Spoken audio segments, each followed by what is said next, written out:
Hey, I'm Blair Best. It's Monday here on The Story, and tonight we're still waiting on a ruling from the Ninth Circuit Court of Appeals on whether or not the National Guard can be deployed to Portland.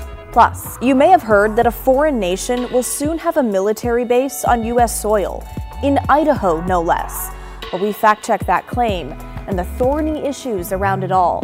But first, we try to answer a question that many of you have been asking about the media coverage of the Portland ice building. And that's, what is the difference between a social media influencer and a journalist? We dive in. It's our big story tonight. Okay, but first we begin with a live look at the ice building right now. Our crews on the ground see about a dozen people peacefully protesting. Some cars are driving by, honking their horns. Not a whole lot different from what we've seen in previous days. The city and state sued the Trump administration to block the deployment of the National Guard.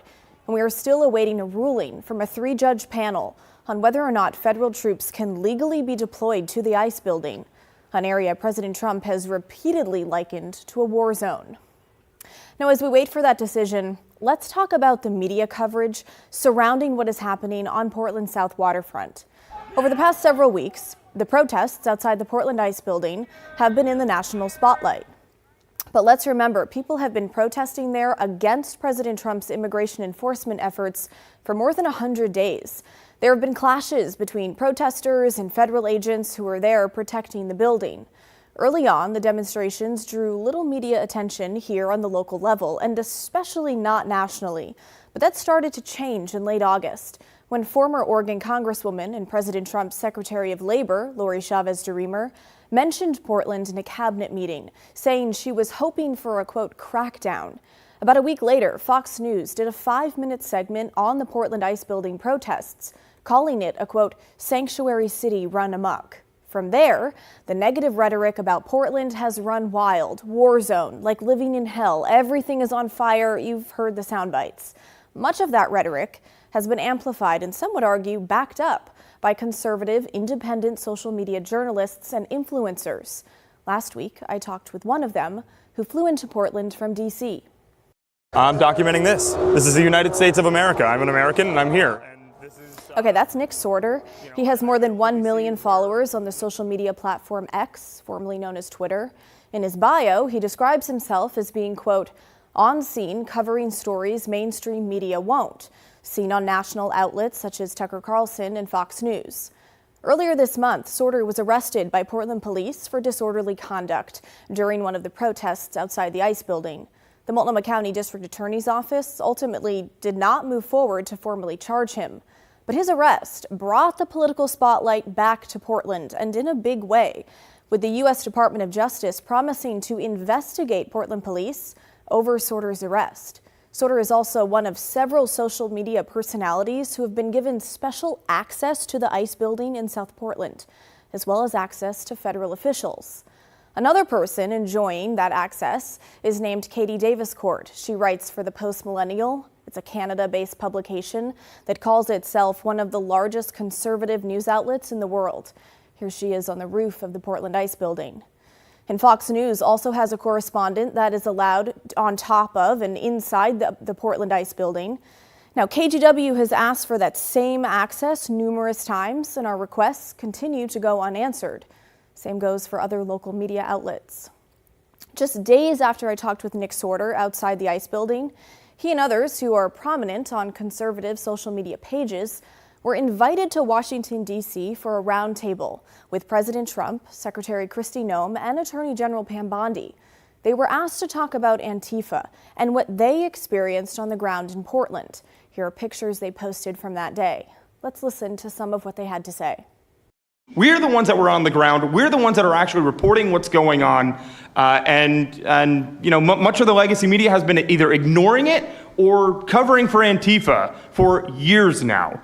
So thank you guys so much for taking this seriously. And President Trump, you mentioned that flag. So remember, you put out a truth right after that's right. I saw that.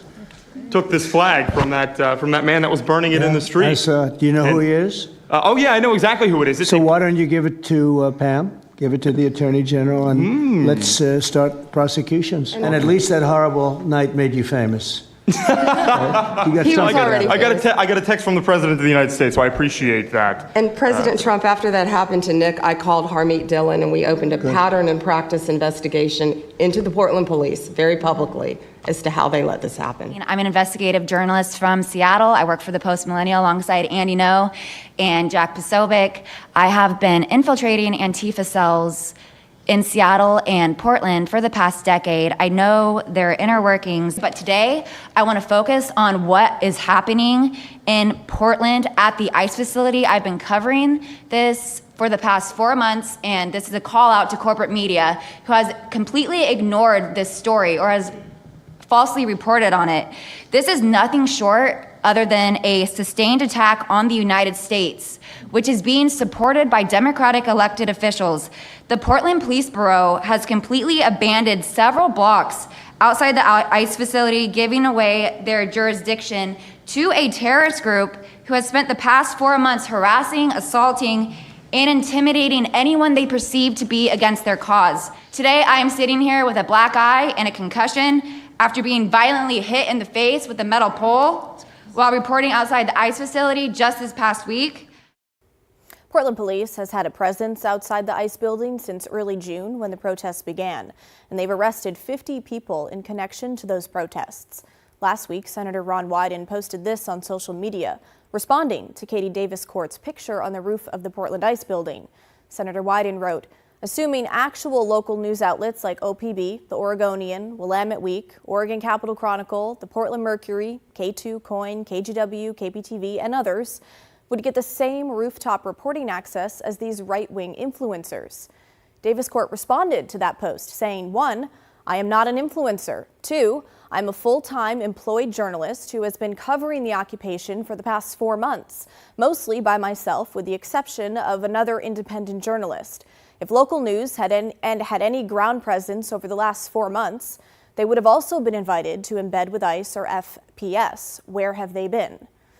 Okay, worth noting that to our knowledge, the national arm of Fox News has not had a ground presence there for the past 4 months, yet they were allowed in with the feds. But okay, that brings us back to the original question, the difference between journalists and social media influencers. Those of us who work on this show see the main difference coming down to rules and oversight. We have to follow many rules and ethics and are held accountable for what we put on the air, not only by our station and ownership group, but also by federal agencies like the FCC. While self-described independent journalists can post their take on a situation with little to no oversight or rules. So that's how we see it. This morning, I talked with conservative radio talk show host Lars Larson to get his take.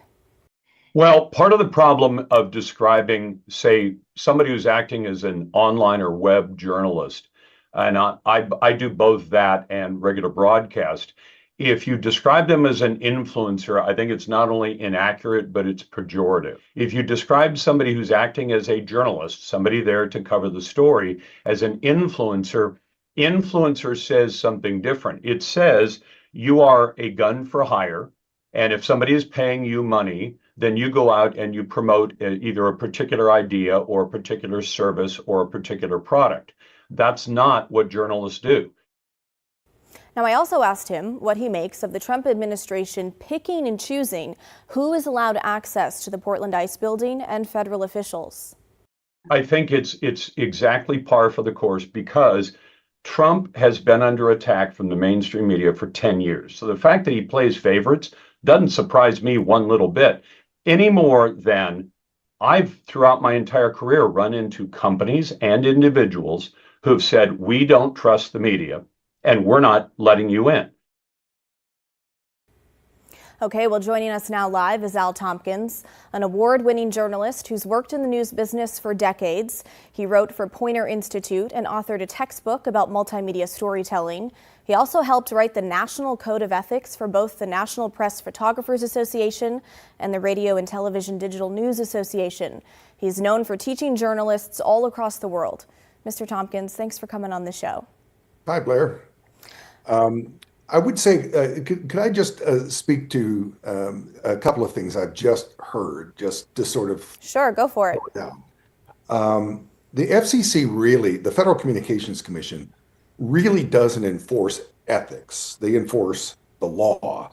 There was a time when we had something called the equal time rule and the fairness doctrine, where we'd have to give equal time to everybody. But anybody that ever listened to talk radio remembers when that went away, which allows over-the-air content like radio stations to say whatever they want to say. Basically, they have to serve the public interest. But the FCC doesn't enforce ethics. That's first. The second idea is that for someone to be an influencer is a gun for hire, I think is a bit of an overstatement. An influencer can be a propagandist, they can be an opinion writer, they can be all sorts of things, but none of that is necessarily a gun for hire. It could be somebody who just passionately feels about something. So it doesn't make them bad people. It's just that we as consumers have to be better consumers and ask questions. Does this seem like it's an even-handed treatment of this? So what, from your perspective, is the difference between, say, a social media influencer reporting on these protests and a journalist who works for a media outlet? It's a good question that people ask a lot, and that is, what is a journalist? And to me, it's a fairly straightforward answer. A journalist to me is someone who collects and disseminates information with equal veracity, with equal force, equal enthusiasm, no matter what it finds. So I would ask these people who met with the president the other day, have they ever said anything critical of Donald Trump? Do they ever report anything critical of him? And the answer is no. No, they don't.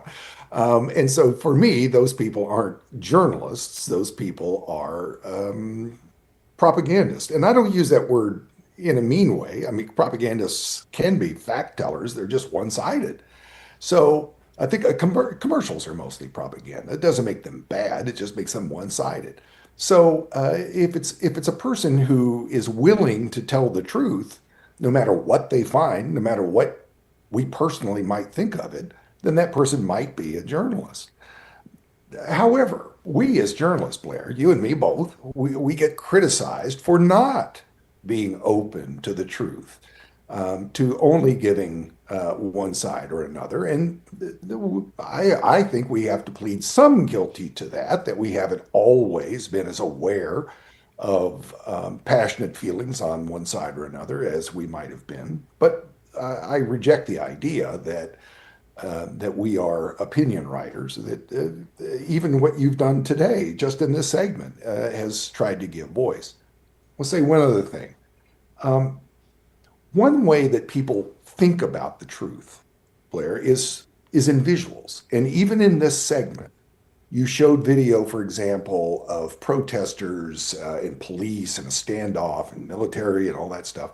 And you showed that, and I think I'm right, and I could be wrong, and correct me if I am. I don't remember seeing a date stamp on that video. I don't remember seeing the words like file video or last Thursday or a week from Friday. Even the graphic that you have, the big story graphic that you had behind you, has a picture of a standoff. And to me, those images send a repeated signal that this is going on every day. This is what our town looks like. And it's not. By your own visuals, you showed that it's a fairly small gathering outside the ICE facility. So it's the repeated use of those images without constantly reminding us that this isn't today. This was real. It was one day, but it's not now. And we have to take some responsibility for that. We are transmitting that image as though it's recurring, as though it's happening right now. I do believe we had the date in the top right corner, but we could have said that verbally. Then I plead guilty. With you. Mm-hmm. So we talked about, rules and ethics that journalists have to abide by that independent content creators aren't necessarily bound to. Can you help explain how you teach ethics to current journalists and aspiring students? Sure. First of all, the ethics tell us what we should do, and the law tells us what we can do, and sometimes they're not the same thing. So basically, the Society of Professional Journalists Code of Ethics contains 4 tenets. The first is to be fair, to be accurate. So seek truth and tell it as fully as possible is the first tenet. Number two is act independently, independent of your own biases, independent of what would be good for you, independent of your advertisers or of your own political leanings.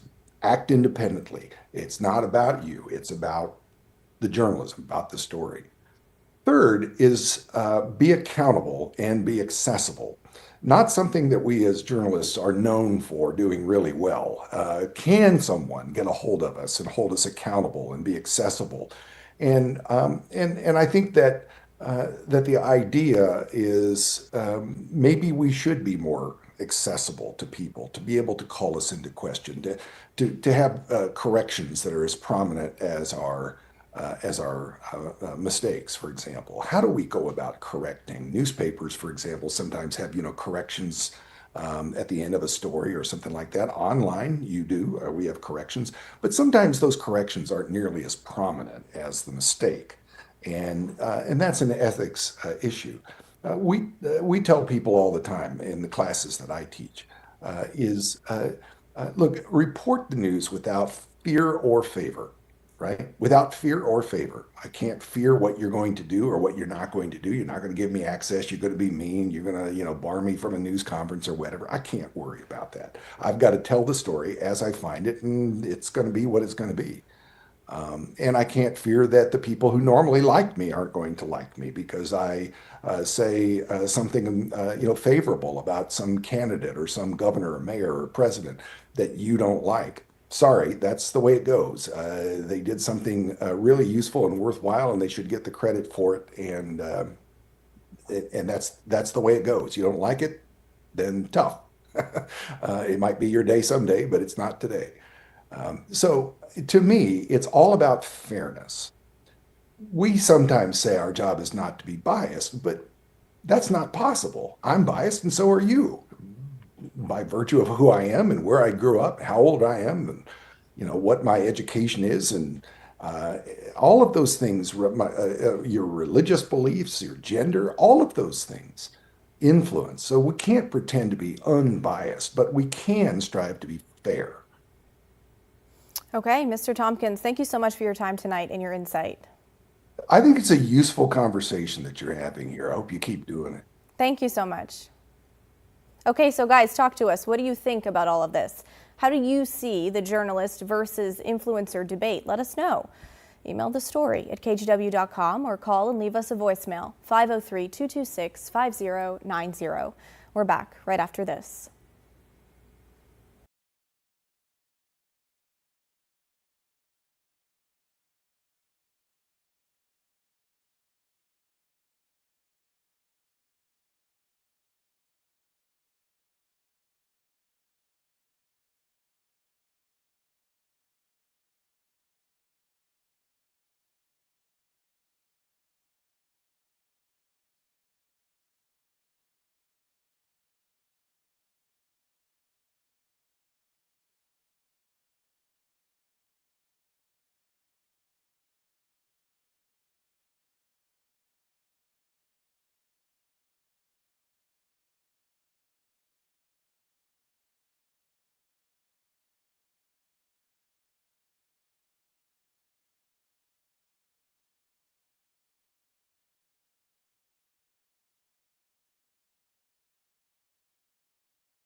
Well, by now, you've likely seen the headline that a foreign country could soon have a military base right here in the Northwest, in Idaho, about 50 miles southeast of Boise. Secretary Pete Hegseth made the announcement Friday alongside leadership of the Middle Eastern country we're talking about here, Qatar.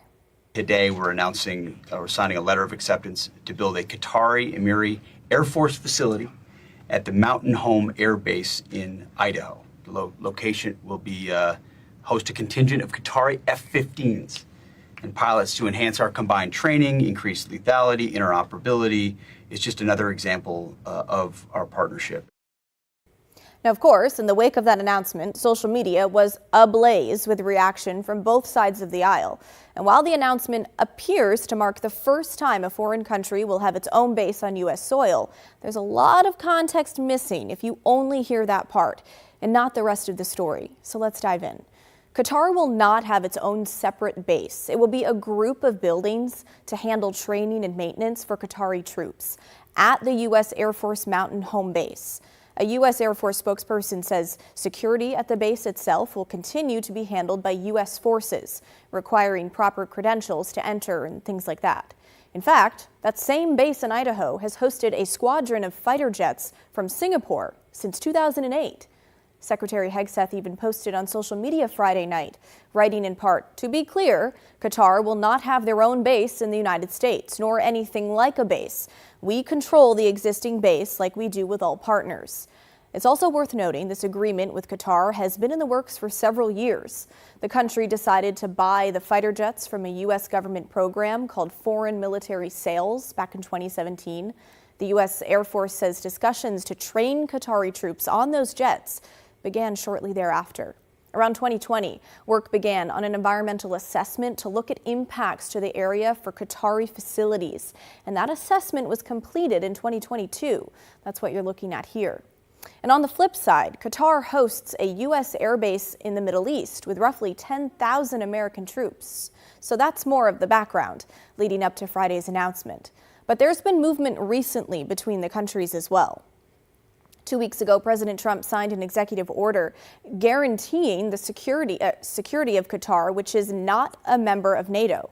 Shortly after that, the Israeli government and Hamas agreed to a peace deal, which Qatar was involved with. But why allow Qatar to have a military presence in the U.S.? It's a thorny issue, no doubt.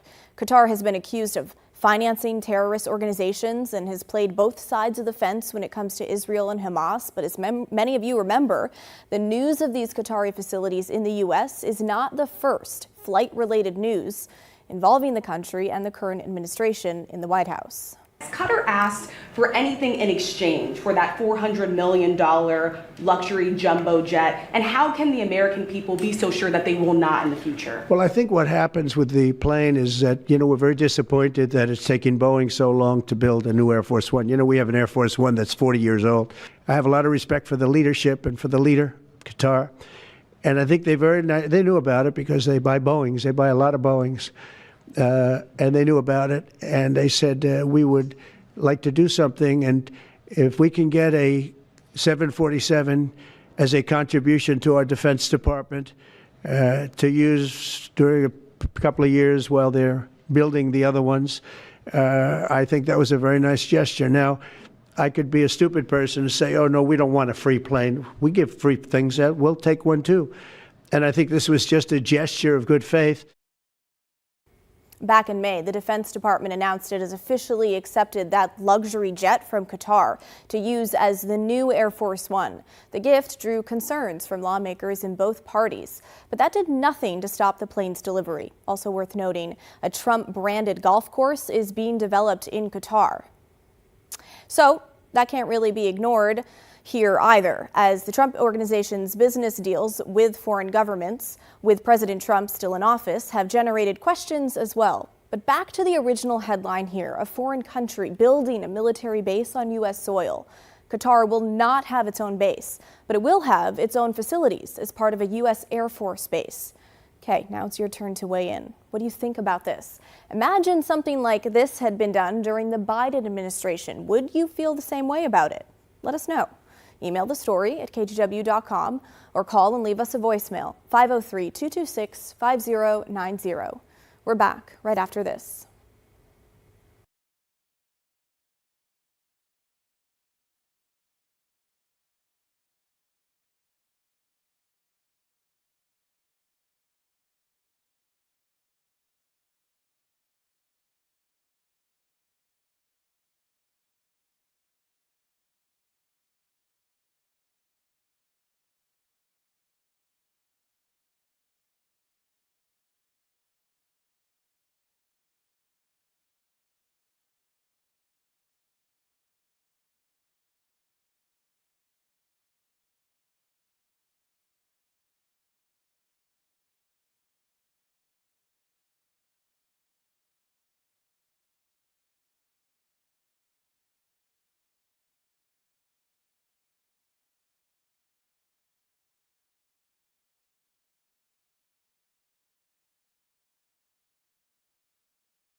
Well, that is the end of our show, folks. Thanks so much for watching. Don't forget, everyone has a story to tell. I'll see you tomorrow night.